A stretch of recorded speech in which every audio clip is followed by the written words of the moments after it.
Mes debatesh për dekretin e presidentit të Republikës për zgjedhjet në Tiranë, Komisioni i Ligjeve hapi garën për 6 vende vakante në Komisionin Qendror të Zgjedhjeve.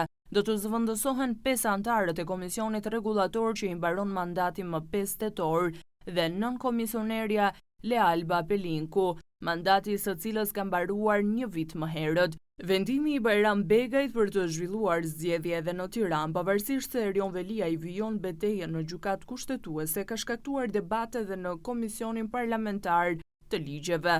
Demokratët kritikuan ashpër dekretin e presidentit. Presidenti shkeli brutalisht kushtetutën. Tani nuk e lën më të ushtrojë detyrën, pa u shprehur gjykata kushtetuese nuk mund të ketë zgjedhje të pjesshme në këto bashki, thot deputeti i Partisë Demokratike Oert Bylykbashi. Ky debat u zhvillua teksa Kuvendi hapi garën për zëvendësimin e 5 anëtarëve të KQZ-s në Komisionin Rregullator, që i mbaron mandati më 5 tetor, si dhe për 9 komisioneren Lealba Pelinku.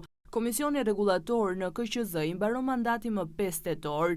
Duhet ta kishim hapur garën 30 ditë përpara, por Kuvendi nuk ishte konstituuar, u shpreh kryetari i komisionit Ulsi Manja. Ka një lloj urgjencë për shkak edhe të zgjidhjeve.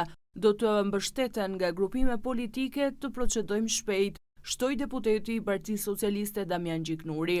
Antarët aktual të rrinë në detyrë derisa të vinë antarët e rinj, është garancia e vetme e opozitës në KQZ për këto zgjedhje, tha deputeti i Partisë Demokratike Sajmir Korreshi.